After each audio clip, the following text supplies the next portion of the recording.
তোমরা আমাকে কেন ধরে এনে খুব অন্যায় করলে। আমার আম্মা এমএলএ বিকাশ ডক্টর সাহেব যদি জানতে পারে এমন মার দেবে তোদেরকে, তোদের হালা বেরবে না দেখবি।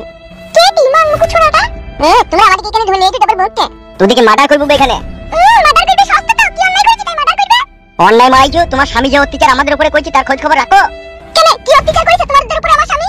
তোমার স্বামী ওইরকম বারোচোদা হারামি লোক এই জগতে আর দুটো নাই। কেন কেন মারছি যেমন মাকে কারি টাকাগুলো লেগে যখন তোকে শোনা চেন কিনে দিছি, লেঙ্গেস কিনে দিছি, জাঙ্গিয়া কিনে দিছি, বিষয় কিনে দিছি, তখন তোর মাথাকে জিজ্ঞেস করছিস না যে টাকাগুলো তুমি কোথায় পেয়েছো? কেন আমার আব্বা এমএলএ মাটার কাছ থেকে নেয় টাকাগুলো?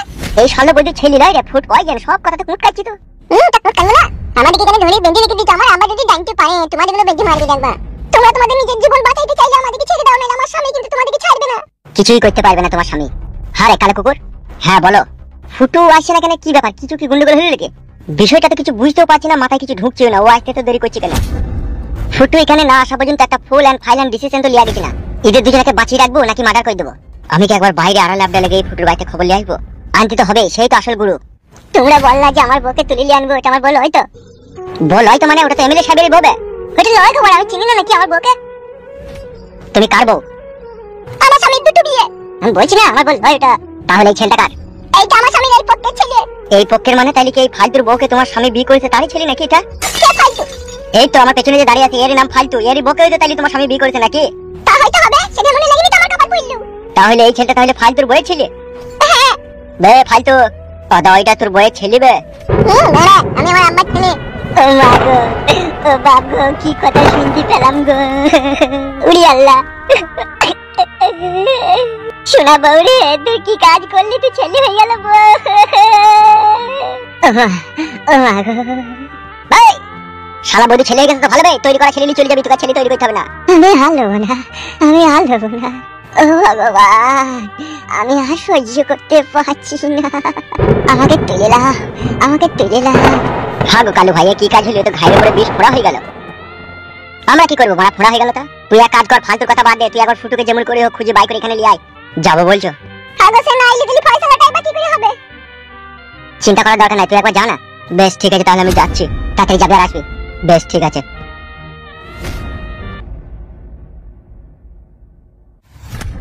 বে দূরে এটা আমাকে কেমন ভাবে সাজা দিছিস বে?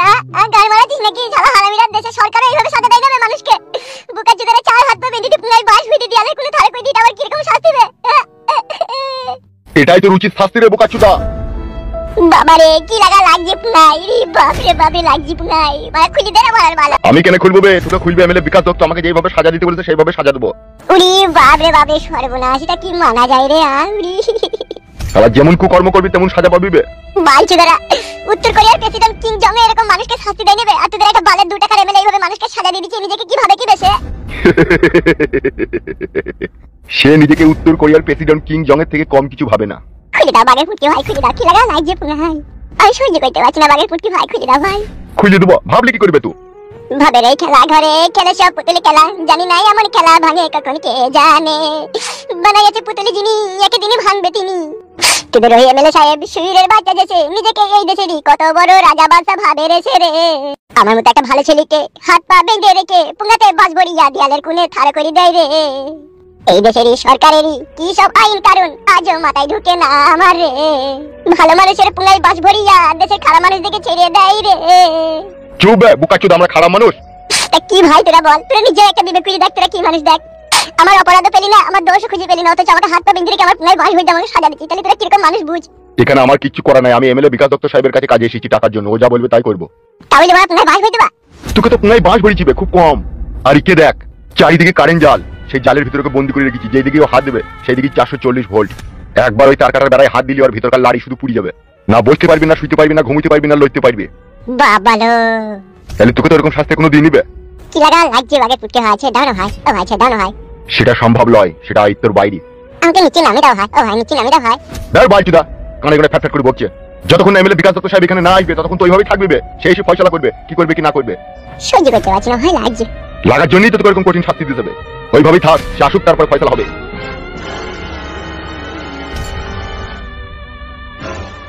তুমি তো ভাই এমএলএ সাহেবের লোক, তুমি কি অন্যায় করেছিলে তাই তোমাকে এরকম সাজা দিচ্ছে? এক মাংওয়ারানি মাগের ফাঁদে পড়ে গেলাম ভাই, তার জন্য আজ আমার এই অবস্থা। মানে কার ফাঁদে পড়ে গেলে তুমি? মেয়েটাকে ভাই চিনিও না, আজ অব্দি দেখতেও পেছি না। মেয়েটার নাম ছিল মাঙ্গেনা বেগম। মাঙ্গেনা বেগম মানে সেই কালো কুকুরের বউ? কি ভাবছো ভাই? লাগছে ভাই, লাগছে, কিছু ভাবিনি, বলো দি বলো। দিয়ে সেই মেয়েটাকে আমি ভালোবেসে ফেলেছিলাম, সেও আমাকে ভালোবেসে ফেলেছিল। দিয়ে এমএলএ বিকাশ দত্ত সাহেবকে মার্ডার করতে পারিয়েছিল। যে ওর বেটা জোরদার করছে, রাতে জায়গা চেতন হয়ে গেছিল, দিয়ে ধরা পড়ে গেছিলাম। তাই নাকি? দিয়ে সেই জন্য শাস্তি দিচ্ছে নাকি?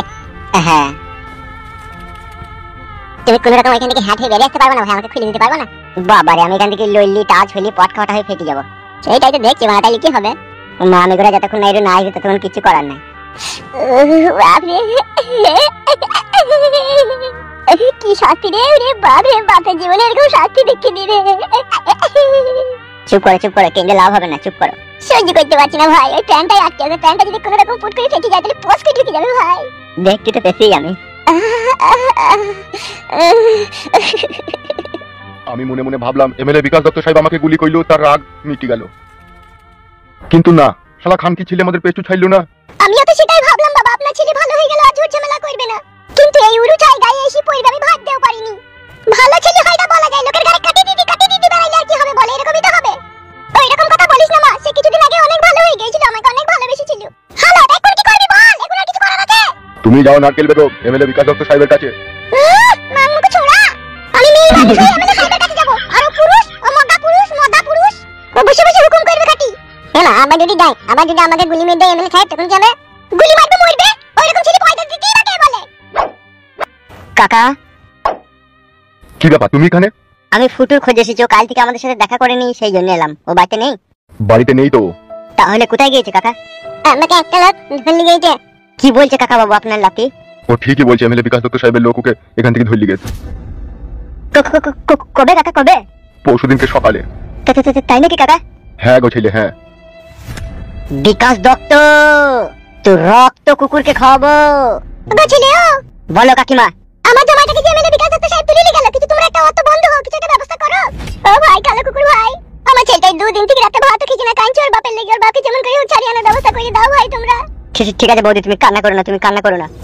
দাও ভাই, যেমন করে হোক আমার স্বামীকে তোমরা এমএলএ বিকাশ দত্ত সাহেবের কাছ থেকে ছাড়িয়ে এনে দাও ভাই। চলো, কাঁদিস না, এমন করে তো কাঁদিস না।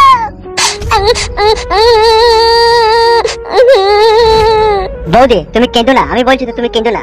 একটা ব্যবস্থা করো ভাই, যেমন করে হোক একটা ব্যবস্থা করো। বেশ ঠিক আছে, তুমি নিজেকে শান্ত করো, চুপ করো বৌমা।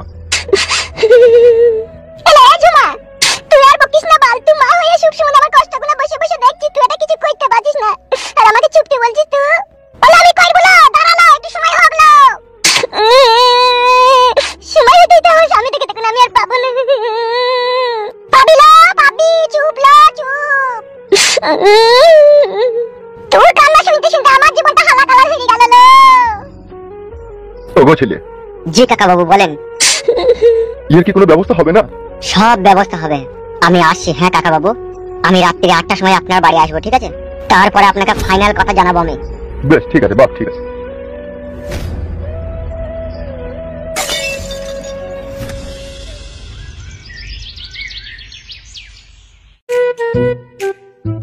বাল, আমার চাবিটাই কাজ হচ্ছে না কেন? ছি বাড়া, কালকে বুমটা ফাটাবার আজকে বুমটাই কোনো কাজ করছে না। এই শেষ চেষ্টা করি একবার দেখি। বলছি হাফ গান্ডু ভাই আছেন নাকি? কে রে? আমি এমএলএ বিকাশ দত্ত সাহেবের লোক সাদা কুকুর। সে আবার কোন শালো? ভিতরে আইবো ভাই। কই আই দেখি।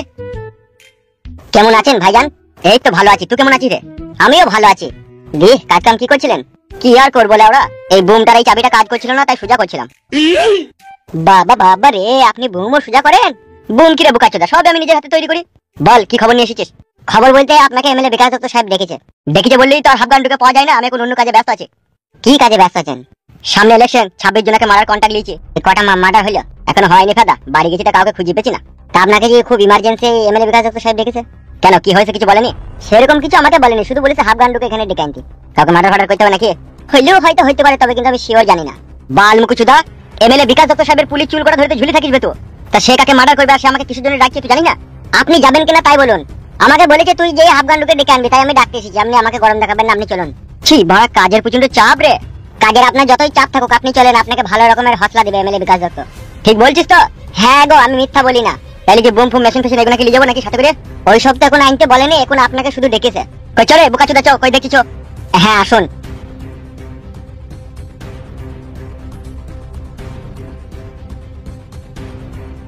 কি বলছেন এমএলএ বিকাশ দত্ত সাহেব? আপনার সাথে কাজ করতো কালো কুকুর, আবার আপনার বউ ছেলেকে কিডন্যাপ করেছে?